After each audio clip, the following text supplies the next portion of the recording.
Hello once again, Tim Lawless from CoreLogic will join me in just a moment. We're going to hear that it is still a very strong seller's market. Back in just a moment.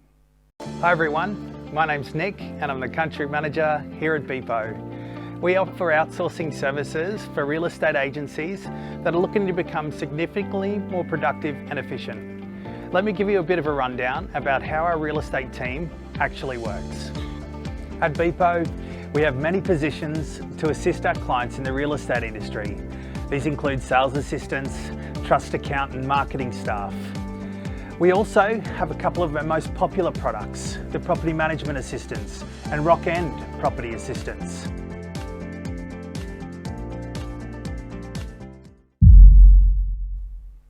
And we welcome into the show once again Tim Lawless from CoreLogic. G'day Tim, how are you doing?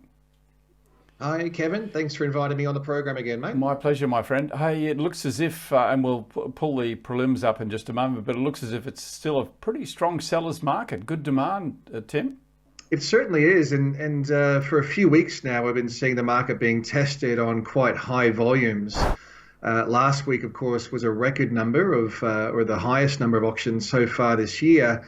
And the week just gone was still quite significant. We saw about 2,840 properties taken to auction. And the good news is we're still seeing auction clearance rates holding up, preliminary rates up around the mid 70% range. That'll revise back just a little bit, but absolutely still a seller's market out there, and buyers are certainly very competitive for quite a small pool of stock that's available. Yeah, well, those prelims you can see on the screen now, we've done a comparison for you this week to last week, and as Tim just said, in the mid 70 range across the nation, but Sydney coming out at 78.1%. It's still very strong, down a little bit on last week, but it's still a very strong market, Sydney, isn't it? Yeah, absolutely. Last week we saw the preliminary numbers at nearly 85%. So at 78%, it is a bit of a step down, but still seeing a preliminary auction clearance rate up in that high 70% range really does suggest there is quite a bit of inflationary pressure on housing prices in the larger cities. Melbourne also still quite strong auction clearance rates, a preliminary rate of 75.3% across nearly 1,500 auctions over the past week. So once again, that was slightly lower in terms of the preliminary clearance rate in Melbourne. The week beforehand was about 78%. We've seen that drop down to 75%, but we'll still see the final clearance rates in the largest auction markets holding above that 70% range, which is still reflecting quite a tight auction market in those two cities. Yeah, I just wanted to mention a couple of the smaller markets as well. Tim, Adelaide, very good, good on auction numbers and holding up fairly well at 61%, but Brisbane 64.8%. Just help me here, my memory. Not very often we see Brisbane crack into 60%, Tim. No, that's right. Brisbane generally is a relatively small auction market, and of course auctions are often more reflective of the premium or unique properties across Brisbane. So a 65% clearance rate in Brisbane is actually above average. It's quite strong. We have been seeing the clearance rate in Brisbane generally rising in line with improving housing values. And similar to Sydney and Melbourne, a real shortage of stock in that market is creating some urgency amongst buyers who are competing for a fairly small pool of properties available for sale.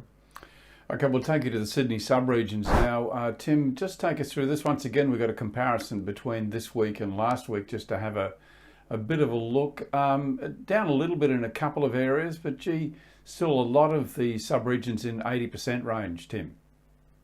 Yeah, well, every single sub-region has seen a clearance rate of at least 60%, and the vast majority are well over 70%, based on the preliminary rates last week. We are seeing the highest auction clearance rates for Sydney have been around North Sydney and Hornsby. That's at 85%, and a little bit higher than that in Blacktown at 85.7%, which is a bit of a very strong clearance rate for that Blacktown marketplace. Only on 23 auctions or auction results that have been captured in that market, so relatively thin volumes there. But we're generally seeing most of the major auction markets holding above that 75% clearance rate across the Sydney sub-regions. The largest number of auctions held was in North Sydney and Hornsby, the 152 auctions, and we saw that marketplace as one of the leaders for the clearance rate at 85%. Okay, we'll take you to the top New South Wales sale now, and this in fact is the top sale in Australia. almost $10 million, recorded by Sotheby's and Michael Pallier. Let's have a look inside.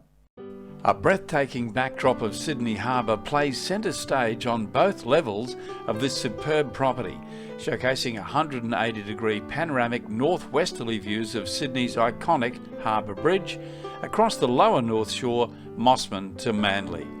Privately and peacefully hidden behind a high sandstone wall, the level street entry leads into a lawn and landscape gardens into this captivating and well-presented family home.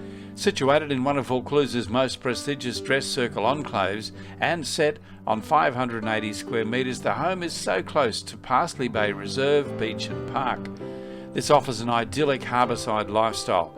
So congratulations to Michael Pallier from Sotheby's. This is, in fact, the sale of the week. I guess, Tim, it'd be fair to say that address says it all, doesn't it, Vaucluse? The moment you hear that suburb, you know it's going to be a cracker.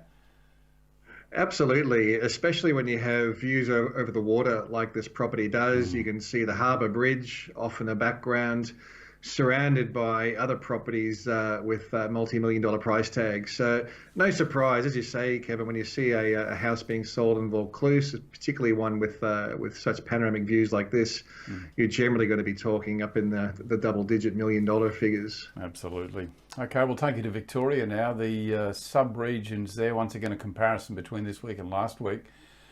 Still, that market holding up fairly well. Tim, there's I think there's only one there in inner south in the 80% range. Yeah, so most of all, we saw every single sub-region holding above 60%. Yes. But as you say, the inner south cracking into the 80% mark, a little bit higher than the previous week. That inner south region recorded a clearance rate of 79% over the previous week. But each one of these sub-regions, apart from them, showing a very large number of auctions as well, generally more than 150 results or auctions being held across each of these areas. So Melbourne generally is the largest auction market we see across the country, and every single one of these regions now being tested on higher volumes and still returning a relatively high clearance rate, typically around that mid to high 70% range. So inner south led the clearance rate at 80%. But we also saw the inner city region just below 80% at 79.5%, the inner east at 78.5%, the northeast at 78.3%. So we are seeing quite a bit of depth being shown up and improving the marketplace against higher volumes. A top Victorian sale out of Hawthorn East. This one just over $4.5 million. Jealous Craig selling this beautiful Federation home. Let's have a look inside. Straight from the Federation era, Killara is a magnificent solid brick residence on expansive north-facing rear grounds spanning 1,144 square metres and positioned in a prestigious pocket with Sir William Angliss Reserve adjoining the avenue. A serene cottage-inspired garden creates a picturesque setting for this marvellous 4-bedroom, 2-bathroom home, where an extensive and versatile single-storey interior showcases soaring period ceilings, marble gas fireplace and a wealth of modern appointments.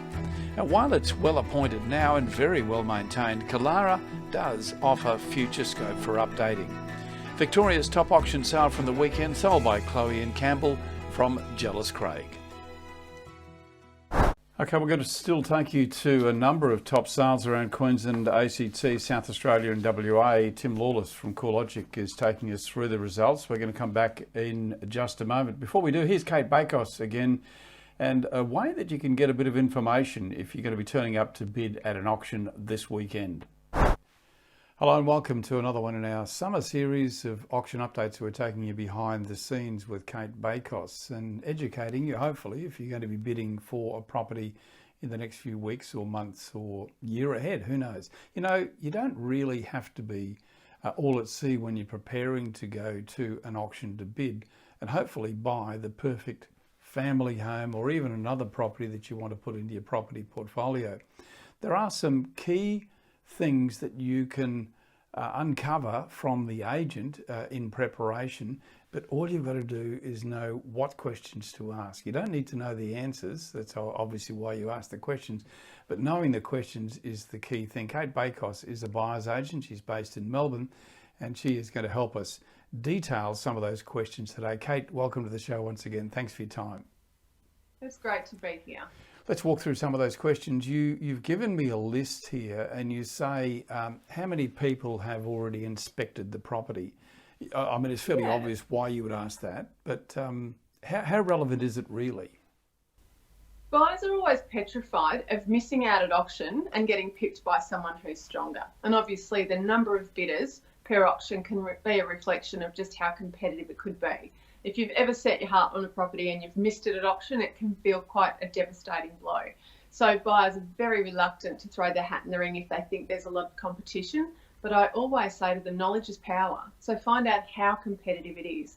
And not just so that you can build a plan to counteract that with a high price, but it might be you can have a plan A and a plan B property and have them running in tandem. You've got obviously an upcoming auction for two, but if you're favouring one that looks like it's about to spin out of control and sell for a crazy price, it might be the right impetus to go for plan B. So having knowledge obviously does give you that power, and it gives you choice. And there are a few ways that you can find out just how competitive an auction is.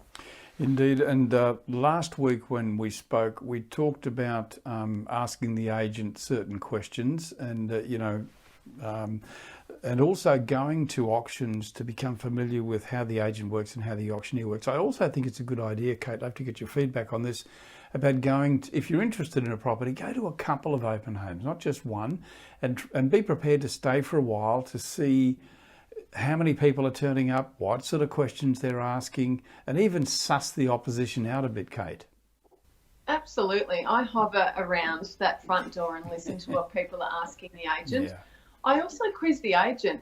Sometimes you can say to them, what do you think this could sell for? Now, there are plenty of agents that will talk in riddles and not want to give you the direct answer, but when you get them talking and you're doing it respectfully, you're not letting them think that you're about to take them to the tribunal for underquoting or anything like that, but you're actually trying to position yourself to be able to buy the property with the right budget. Just by asking the agent, what sorts of comparable sales would have you thought are reflective of price? Or what sort of buyers am I up against? Have you seen any of them bidding who have exceptionally strong budgets? You'd be surprised how many agents will tip you off and let you know what sort of dollars they've seen your possible competition spend at other auctions. I think another good question to ask as well is how many of these people have had multiple inspections, and how many have they had? Because sometimes I find 2 or 3 inspections are okay, but if it's any more than that, sometimes they're looking for a reason not to buy it as opposed to a reason to buy it, Cate. You're absolutely right. I remember when I was a selling agent years ago, and I was a young agent in an office of very experienced male agents, and I was so excited that I had a buyer who had come back for her 4th inspection, and they all had that look on their face and that warning noise for me. And I asked them what they meant, and they said, if a buyer comes through twice, they're keen. 3 times, they might be measuring something up or showing a family member. 4 times or more, there's a reason why they aren't comfortable to go ahead with it. They're either checking something out that's troubling them, or as you said, they're looking for a reason not to buy it. Yeah, indeed. I love your point too about checking for a plan B, having another property in standby. That's going to give you a lot more leverage in the negotiations and a lot more knowledge about what's happening. But it's also good to know what properties are competing with the one you're looking at to give you an idea about value, Cate. Absolutely. Because if you've got a property in the middle of winter that's a standout property and a crowd pleaser, and there's nothing else quite like it, you can anticipate that sale price will be enormous. The agents will have a fantastic auction and they'll have lots of bidders. As soon as you roll into late spring, you start to see more properties coming onto the market, and they might threaten that campaign. They can cannibalise each other's buyers, and agents are well aware of that. So you do see some more erratic behaviour. When you're in a very vibrant market with more stock, you'll see a willingness to do deals before auction, so to have a negotiation or a sale before the auction date. And you'll also see some expectations that aren't aligned with reality. So agents might be thinking they've got 3 or 4 solid buyers on a particular campaign, and next thing we hear, it passed in. So things do get erratic when there are quite a few options going, but for buyers to be well aware of what's competing with their particular property and who could be on that property, who the agents think is on the current property, that can give way to some really happy surprises if the agents get it wrong. Very good advice, as we always expect from you. Cate Bakos is a buyer's agent out of Melbourne and joining us for the special summer series presented by CoreLogic, where we take you behind the scenes and look at some auctions and how they work. Maybe you're bidding in the weeks ahead. Hopefully this will help you. Next week when Cate comes back, Cate, I'd like to ask you about some more of the homework that we need to do, some of the things that we can uncover to make sure that when we go to auction we're fully prepared and there aren't going to be any surprises. That's coming up next time when Cate Bakos joins us. Cate, thanks for your time and we'll talk to you then. See you next week. Yeah, thanks once again to Cate Bakos. Tim Lawless joining. We're going to come back after this short break, have a look through some more top sales around the country.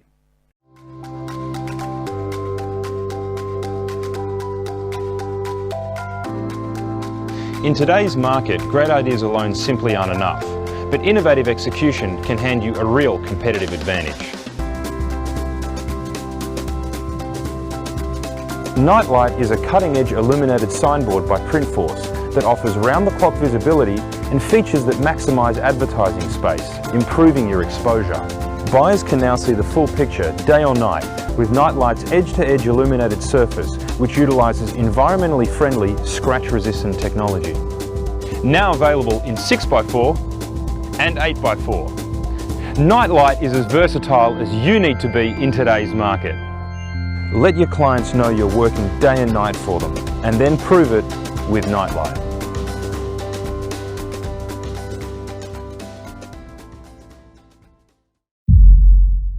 Welcome back to Auction Update. To Tim Lawless, my guest from CoreLogic. Let's have a look inside the top Queensland sale. This one on the Gold Coast, actually. Tim, we're going to have a look through the Gold Coast. There was a top sale in Brisbane, but we're going to feature, in fairness, the top sale out of Queensland, just over $2 million for a property by the professionals. But sometimes we do see the top sale coming out of either the Sunshine Coast or Gold Coast, Tim, don't we? Yeah, and very rarely you'll find it in some other markets like Port Douglas every now and then makes the grade, or even say areas around Townsville up on the hill there every now and then sets a new record. So this week we are seeing Hollywell in a beautiful waterfront home on the Esplanade there, which has made the grade and is the top sale for Queensland. Okay, well, let's have a look inside that property now. Unrivaled Broadwater frontage is what this property features. 6 James Cook Esplanade at Honeywell on the Gold Coast offers blissful seclusion and outstanding Broadwater views. Inside, a number of living spaces extend seamlessly to outdoor areas and a private pool. Over 3 levels, it incorporates soaring ceilings, a wide central spiral staircase that envelops a round glass lift, voided atrium and an excellent floor plan. With the Broadwater and parkland at the front and a bridge-free mooring at the rear, it's easy to appreciate why this is such a coveted position. Sold by David and Murray from the Professionals for just a touch over $2 million. Okay, next up we're going to go to the ACT and our top sale there, $1,475,000. Peter Blackshaw's Matt and Michael selling this one. Let's have a look inside. Situated on the high side of one of Belconnen's most desirable streets, 42 Bainton Crescent at Malba is a home that has it all. The main level has been designed to capture those majestic views from the living spaces as well as from 3 of the 5 bedrooms. Flowing off the family room is a 100 square metre covered outdoor entertaining space overlooking an enormous rear yard. The lower level of the home contains a 1-bedroom self-contained flat with a brand new kitchen, carpet, 2 living areas and enjoys the breathtaking views across Belconnen as well. Sold by Matt Sebens and Michael Braddon from Peter Blackshaw for $1,475,000. Harcourt's selling the top sale in South Australia, this one at number 4 McLaughlin Avenue in North Brighton. Let's have a look inside this one. North Brighton is where we find the top South Australian auction sale from the weekend. The stunning 10-year-old home showcases the best of family living. Nestled between the popular Barker Street Oval and sought-after Somerton and Brighton beaches, the superb home is zoned for both Paringa Park Primary and Brighton Secondary Schools. The new owners will enjoy a luxurious and generous family-friendly design with 4 double bedrooms and a separate home office. The king-size master suite comes complete with a walk-in robe and ensuite bathroom. The main 3-way bathroom is central to the remaining bedrooms. Sold by Scott Tawney from Harcourts for $1,185,000. And our top sale around the country, taking you to Western Australia, Ross and Galloway property selling this one, Shabona, 4 Tanson Street at Atterdale. A mortgagee in possession property was the top weekend sale in Western Australia. 4 Transon Street at Atterdale sold under the hammer for $1,425,000. This 6-bedroom property with 4 bathrooms is ideal for a large or growing multi-generational family because of its flexible layout. Situated on 893 square metres of land with a pool and extraordinary riverside position, the property also contains a home theatre and separate studio with single bedroom, bathroom and study. Top West Australian sale for the weekend, 4 Transon Street, Atterdale, which was sold by Shabana Patrick from Ross and Galloway property for $1,425,000. Well, that's a look through the top sales around the country, and of course all these stats and top sales coming to us from CoreLogic every week. Tim Lawless joins me. Tim, it looks like we're up for a big weekend this weekend too. Yeah, absolutely. And normally as we head into the middle of December, we start to see auction volumes just starting to taper off. Peak in auction activity is typically late November, early December. But for Sydney, we are expecting another rise in auction activity. Actually, we are expecting Sydney to record the largest number of auctions next week for the year to date. Melbourne probably just starting to fade, so along that normal trajectory of fewer auctions as we approach the Christmas period.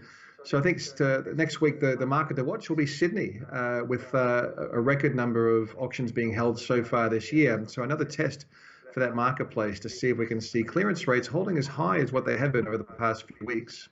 Yeah, well, they're certainly holding up, and as you said, a bit of a surprise to all of us, so it'll be interesting to see what happens in Sydney. Tim, we might just be lucky enough to get your company again next Monday. We'll just see what because you're going to be overseas as well. I'll be in Shanghai, Kevin, so we'll see how the internet speed goes over there. So, it'd be good to get your insight on the Shanghai market as well, Tim, so we might get a little bit of international inside knowledge from you. But thanks very much for your time, Tim. Tim Lawless from CoreLogic. Thanks, mate. Thanks, Kevin. I'll be back again on Friday. We'll give you a look at what's going to be happening. As Tim just said, a record number of auctions coming out of Sydney this weekend. Melbourne slowing down a little bit. We'll give you all the facts from CoreLogic later this week. I'm Kevin Turner. Thanks again for your company.